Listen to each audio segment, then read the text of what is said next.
Good morning, friends from Chisinau. So me and the boys got separated last night. We didn't quite have enough beds in the hostel, so they went to a sister hostel of our lovely Tapok, I think, called Chill Hostel. And now I'm going to go meet them at the central market, and that's where the bus for Tiraspol leaves, which is the nearest city in Transnistria, the country that doesn't exist. We're going to go see if we can find out if it really does or not. Now, something that you may not realize, and this is actually kind of news to me, is that there are actually many unrecognized countries in the world, or countries that aren't recognized by the UN, and Transnistria just happens to be one of them. But there are many nations around the world that have claimed independence, but their independence is not recognized, or it's not recognized by a majority, or I don't know exactly how this always works, but it's always something involving the political climate in the region that makes that a very complicated thing. And we're going to learn a little bit more about what makes the relationship between Transnistria and Moldova complicated today.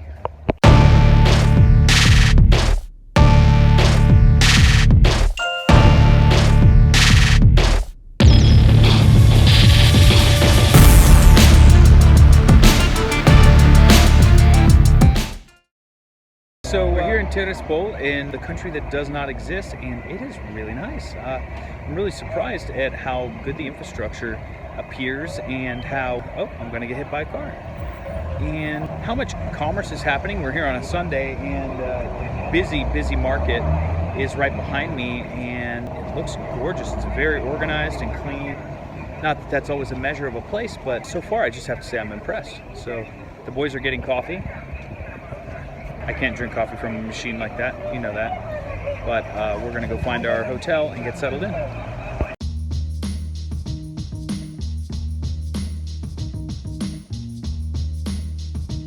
We found a food truck, and we haven't seen one of those in a while, so we wanted to see what they have. Probably not anything vegan, but fuck it, I had to look, you know?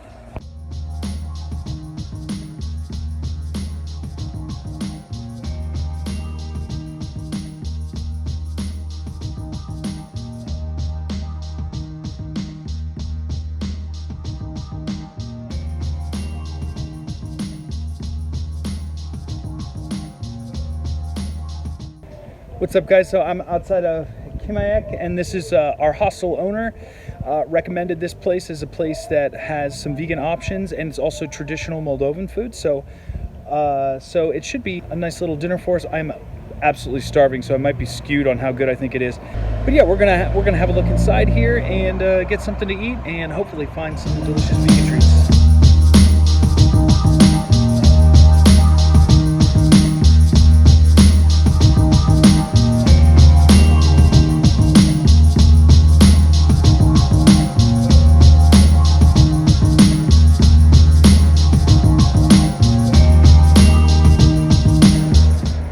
These lads, and we're headed to Bender because here in Tiraspol it's actually sort of a little communist paradise. Apparently it's not very much Soviet anything here, except for a couple of hammers and sickles. So supposedly Bender is a little bit more, has a little bit more of a Soviet feel to it. So we're gonna go and get communists. Talk about the wheelchair access. Every place here, yeah, welcome to my blog, and yeah, we're here in Tiraspol in Transnistria, the country that doesn't exist, and we were expected to see squalor by the tonload, and turns out this place is cleaner than Copenhagen or Stockholm. Every other store is... Take that, Sweden. Yeah, take that, Sweden. Fuck. And yeah, every other store is an espresso cafe, and there's wheelchair access everywhere, so yeah. Yeah, it's actually quite nice. Now. Yeah, supposedly Bender, they've removed all the wheelchair access. They've actually taken it out. They had it before, but because tourists like to see communist things, they took away all the wheelchair access. They got rid of all. They put in bread lines again. Yeah. And two steps, just like America. Yeah.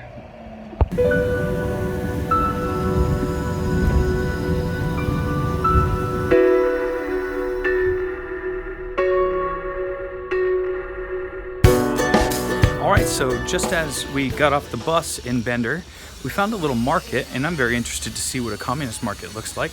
So, or Soviet market rather. So we're gonna go have a look around. We walked through what was like a clothing market, but now we're walking through the food and produce market, and it actually seems quite nice. And everything in the other market as well was really organized and clean.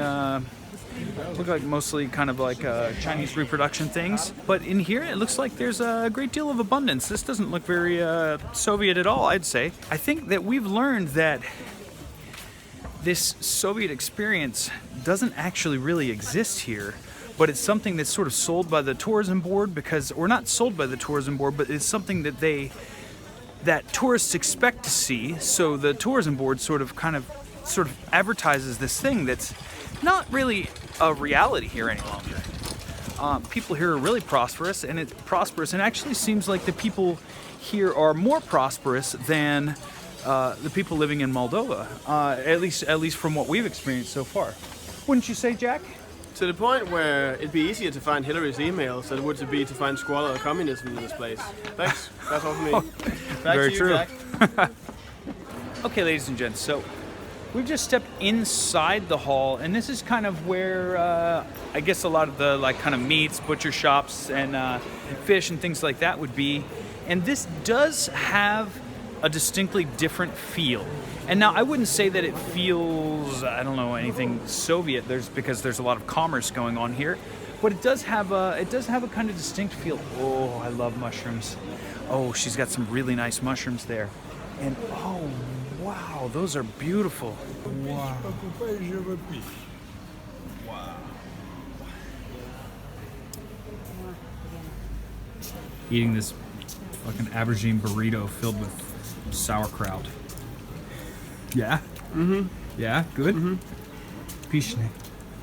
It's the hot dog of the vegans. Yeah, right. Vegans for Trump. Oh, get out of here. So this lovely thing here, full of kapusta and aubergine, was 12 Transnistrian rubles, which is less than $1. Really, really nice. And we actually had something similar in Romania. I had a stuffed pepper like this, and it was so expensive. This is actually much more affordable and really delicious. She let us try all the different ones, and each different kapusta had a different flavor. One was more tomatoey, and one was more tomatoey. And this one is super nice. It's like a hot dog made entirely out of pickles. Yeah. I mean, can you really go wrong with that? I don't think so.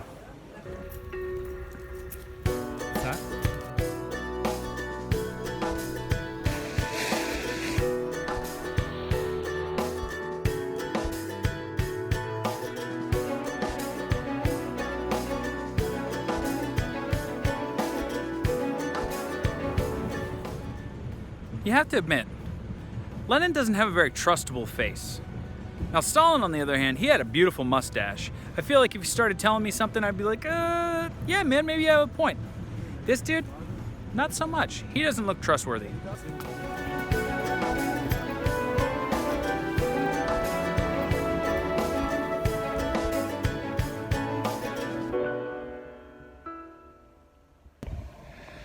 And I have to say, really are getting quite a difference here in Bender than in Tiraspol as far as it having a sort of Soviet feel. This is our old train station. You can see here there's an old train graveyard, but honestly there was very little that wasn't just sort of a modern city in Tiraspol. But here I wouldn't say that this place feels particularly Soviet, I guess, in any sense that I would think of it. It just feels older. It feels like we've kind of stepped back in time a little bit, and the people are really lovely. Oh man, I'm telling you, the pickled aubergine that we had with stuffed with kapusta. Oh my God, that was incredible. We have to go back for another one. But yeah, really, it just feels like an older place. Other than that, it actually feels really peaceful, really safe, and really calm. I'm really enjoying it. For the Bender Board of Tours, I would like to give you a piece of advice. You should absolutely rent this out on Airbnb. Someone can sleep or spend the night in a Soviet train. I think that's absolutely genius, and I think people would love it. And I mean, I don't know how you'd finance that, but I think it might be worth your while if you did.